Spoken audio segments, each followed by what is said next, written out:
দারিদ্র্য দূর করতে অর্থ নয় কর্মক্ষেত্র প্রয়োজন বলে মন্তব্য করেছেন অন্তর্বর্তী সরকারের প্রধান উপদেষ্টা ডক্টর মোহাম্মদ ইউনূস। তিনি বলেন, পরিবর্তন আনতে চাইলে পরিচালনা পদ্ধতি বদলাতে হবে। থাইল্যান্ডের ব্যাংককে বিমস্টেক ইয়ং জেনারেশন ফোরামে তিনি এসব কথা বলেন। নতুন সভ্যতা করতে চাকরির পেছনে না ছুটে তরুণদের উদ্যোক্তা হওয়ার আহ্বান জানান ডক্টর ইউনূস। আতিকুর রহমান তিতাসের রিপোর্ট। বিমস্টেক সম্মেলনে যোগ দিতে থাইল্যান্ডের ব্যাংকক পৌঁছেছেন প্রধান উপদেষ্টা ডক্টর মোহাম্মদ ইউনূস। বৃহস্পতিবার স্থানীয় সময় বেলা 12টার দিকে ব্যাংকক এয়ারপোর্ট পৌঁছান তিনি। এ সময় প্রধান উপদেষ্টাকে থাই মন্ত্রী জিরোপন সিন্ধুপ্রাই স্বাগত জানান। ব্যাংকক পৌঁছে প্রথমেই বিমস্টেক ইয়াং জেনারেশন ফোরামে অংশ নেন ডক্টর ইউনূস। এ সময় তরুণদের উদ্দেশ্যে তিনি বলেন, মানবাধিকারের সাথে একটি দেশের সবকিছু জড়িত। দারিদ্র্য দূর করতে অর্থ নয়, প্রয়োজন কর্মক্ষেত্র। They put the money in, but we don't know how quickly to expand your business, because your business is fixed. It has to be poor women. They have capacity to take, but it's limited. So it's a very reverse kind of experience. So this is one area. We created all these businesses. We created these programs, turned into businesses. পরিবর্তন আনতে চাইলে পরিচালনা পদ্ধতি বদলাতে হবে উল্লেখ করে প্রধান উপদেষ্টা বলেন, একই নিয়মে সবসময় চলা সম্ভব নয়। We have the alternative. It's not that it's a kind of terrible thing. It's not a terrible thing. Simply become aware. It can be done in a different way, in a better way, in a sustainable way. That's the direction we want to go. নতুন সভ্যতা গড়তে চাকরির পেছনে না ছুটে তরুণদের উদ্যোক্তা হওয়ারও আহ্বান জানান doctor Yunus. So that people can take this money, create social businesses, and return the money into your fund, and you contribute to fund each year. It becomes big. You are not doing anything extra. Instead of giving it away, you are keeping it, and it's growing, and we benefit from it. এর আগে সকালে থাইল্যান্ডে বিমস্টেকের দ্বিতীয় দিনে মন্ত্রী পর্যায়ের আলোচনা শুরু হয়। আলোচনায় যোগ দেন বাংলাদেশের পররাষ্ট্র উপদেষ্টা তৌহিদ হোসেন। সই হয় মেরিটাইম ট্রান্সপোর্টেশন সহযোগিতা চুক্তি। চুক্তিতে স্বাক্ষর করেন 7 সদস্য রাষ্ট্রের পররাষ্ট্রমন্ত্রীরা। বিমস্টেক সম্মেলনের ফাঁকে শুক্রবার প্রধান উপদেষ্টার সঙ্গে ভারতের প্রধানমন্ত্রী নরেন্দ্র মোদীর বৈঠক হতে পারে। আতিকুর রহমান তিতাস, মাই টিভি। বিগত কয়েক বছর স্বস্তিতে ঈদ উদযাপন করতে না পারলেও ছাত্র জনতার অভ্যুত্থানে পাওয়া নতুন বাংলাদেশে এবারের ঈদ হয়েছে সবচাইতে উৎসব মুখর ও নির্বিঘ্ন। নিজ নিজ এলাকায় সুন্দরভাবে ঈদ উদযাপন করেছেন বিভিন্ন রাজনৈতিক দলের নেতৃবৃন্দ। দলমত নির্বিশেষে এমন সুন্দর একটি পরিবেশ তৈরির জন্য অভ্যুত্থানে আত্মদানকারী শহীদদের শ্রদ্ধা ভরে স্মরণ করছেন সবাই। মাহবুব সৈকতের বিশেষ রিপোর্ট। ঈদ মানে যে আনন্দ তা হয়তো গেল 1.5 দশকে ভুলেই গিয়েছিলেন সরকারের বাইরে থাকা ভিন্ন মতের মানুষ, বিশেষ করে বিরোধী রাজনৈতিক দলের নেতাকর্মীরা। আজ পর্যন্ত আমরা আমার বাবাকে খুঁজে চলেছি, এরকম কেন আমাদের শান্তি কেড়ে নিল। 24-এ স্বৈরাচারী হাসিনা সরকারের পতনের পর প্রথমবারের মতো স্বস্তিতে ঈদ উদযাপন করছেন দেশের মানুষ। দীর্ঘদিন পর এলাকার মানুষের সাথে আনন্দ ভাগাভাগি করেছেন রাজনৈতিক দলের নেতারাও। আমি সর্বশক্তিমানের কাছে কৃতজ্ঞতা আদায় করি এবং যাদের আত্মত্যাগের বিনিময়ে আজকের এবারের ঈদ যে একটা উৎসব মুখর, তাদেরকে স্মরণ না করলে এটা একটা অপরাধ হবে। আমি আমার গ্রামের বাড়িতে যেতে পারি নাই, আমার বাবা মার কবর জিয়ারত করতে পারি নাই, যে কারণে এত বছর পর, প্রায় 1.5 যুগ পরে যখন আমি ঈদগাহ ময়দানে গিয়ে হাজির হয়েছি, তখন এক আবেগঘন পরিবেশ তৈরি হয়েছে। আবেগ আপ্লুত হয়ে কান্নায় ভেঙে পড়েছে। এই অশ্রু ছিল আনন্দের অশ্রু। নির্বিঘ্নে নির্ভয়ে আইন শৃঙ্খলা বাহিনী বা গোয়েন্দাদের তৎপরতা ছিল না। ঈদের মাঠ থেকে বা মসজিদ থেকে বের হওয়ার সাথে সাথেই আমি গ্রেপ্তার হয়ে যেতে পারবো বা নানা ধরনের ঝামেলার মধ্যে পড়ব, সেই শঙ্কাটা ছিল না। এই কারণে কিছুটা স্বস্তিদায়ক হয়েছে। সম্প্রতি সভা সমাবেশের বক্তব্যে নির্বাচনের দিনক্ষণ ঘোষণার দাবি নিয়ে আবারও রাজপথে নামার ব্যাপারে বিএনপি নেতারা যে বক্তব্য দিচ্ছেন তা নিয়েও কথা বলেন দলটির সিনিয়র যুগ্ম মহাসচিব রুহুল কবির রিজভী আহমেদ। প্রাসঙ্গিকতা তখনই আসবে যখন আমরা দেখব সত্যিকার অর্থেই একটা ইনক্লুসিভ এবং অবাধ নিরপেক্ষ নির্বাচন নিয়ে গড়িমসি হচ্ছে। হ্যাঁ, যেটা করেছে শেখ হাসিনা, যারা সরকারে রয়েছেন তাদের মুখ থেকে বিভিন্ন সময়ের বিভিন্ন ডেট আমরা শুনতে পাই, কখনো ডিসেম্বর, কখনো মার্চ, কখনো জুন।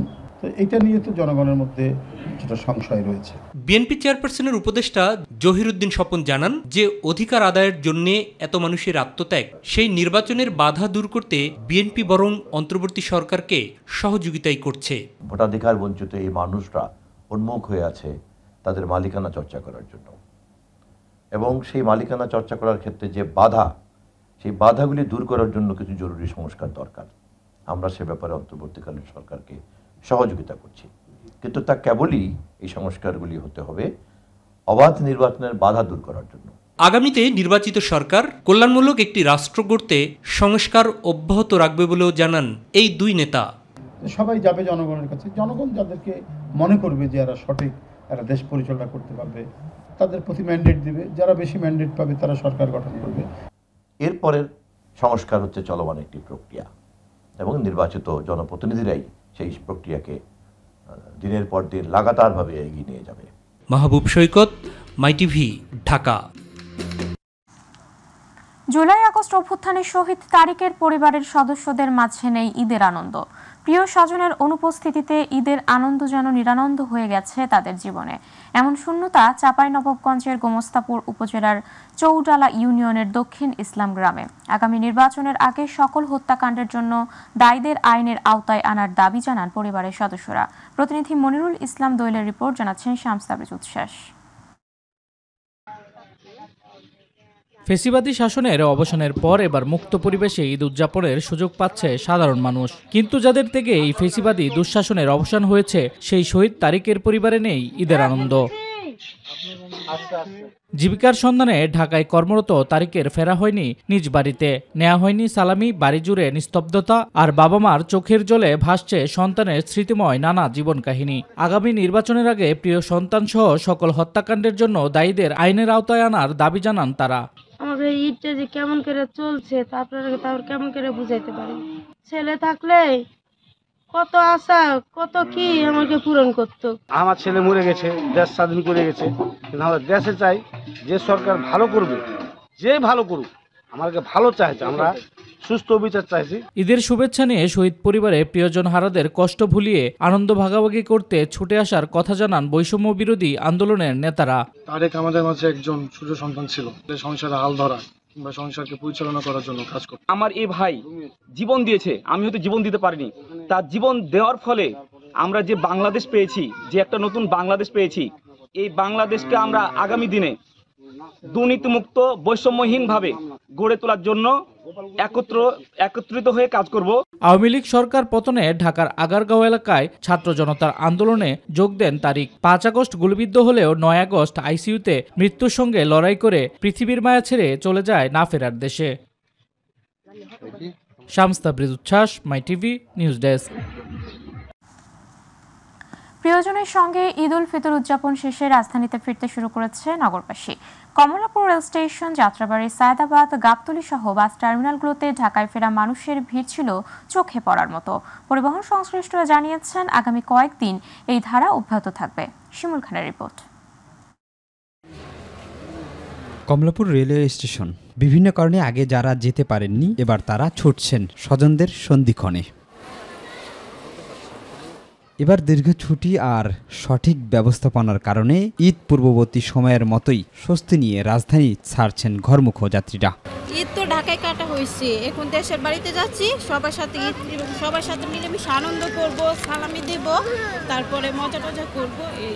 ঈদের আগে হচ্ছে অনেক জ্যাম বা গরম অনেক বেশি, হঠাৎ করে 2টা ছোট ছোট বাচ্চা, এই জন্য যাওয়া হয় না আর কি, এই জন্য একটু লেট করে যাচ্ছি। দেখতেছে যে এত ভিড় নাই আর কোনো সমস্যা নাই। ট্রেনের পাশাপাশি রাজধানীর সদরঘাট থেকে ছেড়ে যাওয়া লঞ্চ, বিভিন্ন রুটে ছেড়ে যাওয়া বাস যাত্রীদের মধ্যেও ছিল স্বস্তির চিত্র। আন্তরিকতার সাথেই বের হয়েছি, ইনশাল্লাহ যাতে গন্তব্যে সুন্দর মতন পৌঁছাতে পারি। ঢাকা শহর এখন আর ভালো লাগছে না, তো ঈদ অনুযায়ী আমরা একটু বাইরে ঘুরতে যাচ্ছি, ফ্যামিলি ট্যুর দিতে। যাওয়ার টাইম তো যাও, কিছু প্যাসেঞ্জার ছিল, এত বেশি না, গতবারের মতো না, এবার আরও একটু নর্মাল ছিল, বাজার গেঞ্জাম হয় নাই। এখন আইতো এত প্যাসেঞ্জার নাই, আস্তে ধীরে আসে, রেট বাড়ে নিতে আছি, আগের মতো না, গতবারের মতো হয় নাই। অন্যদিকে পরিবারের সঙ্গে ঈদ উদযাপন শেষে ঢাকায় ফিরতে শুরু করেছে নগরবাসী। ফিরতি পথের যাত্রী বেশি আর কি, এই জন্য আমরা যাওয়ার যাত্রী খুব একটা পাচ্ছি না। টিকিটের দাম আমাদের যেটা মালিক সমিতি রেগুলার ভাড়া আমরা সেটা নিচ্ছি, বরং আরও কিছু কম করেও নিচ্ছি। সংশ্লিষ্টরা বলছেন ফিরতি যাত্রা এখনও স্বস্তিদায়ক থাকলেও আগামী কয়েকদিনের মধ্যেই চাপ বাড়তে শুরু করবে। তো 3 তারিখ থেকে আজকে ঈদ যাত্রা শুরু হয়েছে, তো সেই হিসাবে আপনারা স্টেশনে দেখছেন মোটামুটি আসা যাওয়া উভয় দিকে যাত্রীদের চাপ আছে। রবিবার থেকে অফিস খোলা, সেই হিসাবে আগামী 4 তারিখ 5 তারিখ এই দুদিন আমাদের প্রচুর যাত্রী হবে। সকলের প্রত্যাশা নিরাপদ হোক যাত্রা। শিমুল খান, মাই টিভি, ঢাকা। দেশ বিদেশের সর্বত্র ইউটিউবের আধিক্য থাকার কারণে বাংলাদেশে দিনকে দিন কমে আসছে টিভি নাটক নির্মাণের হার। ফলে টেলিভিশন দেখার প্রতি দর্শকদের অনীহা বাড়ছে। বরেণ্য অভিনয় শিল্পীরা বলছেন, বর্তমান প্রেক্ষাপটে ইউটিউব ভিত্তিক নাটক নির্মাণ হওয়ার ফলে গুণী শিল্পীরা বিরত থাকছে অভিনয় থেকে। জায়েদ আহমেদ বাবুর বিশেষ রিপোর্ট।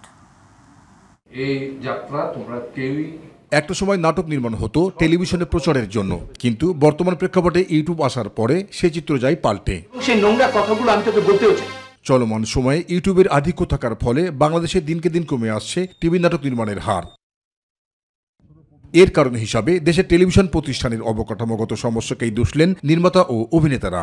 আমরা এই বাক্সটাকে শুধু বাণিজ্যিকভাবে দেখেছি, প্রাত্যহিক দাঁত মাজার মতো করে প্রতিদিন সংস্কৃতির চর্চার মাধ্যম হচ্ছে টেলিভিশন। স্লো পয়জনিং করা হয় এখানে।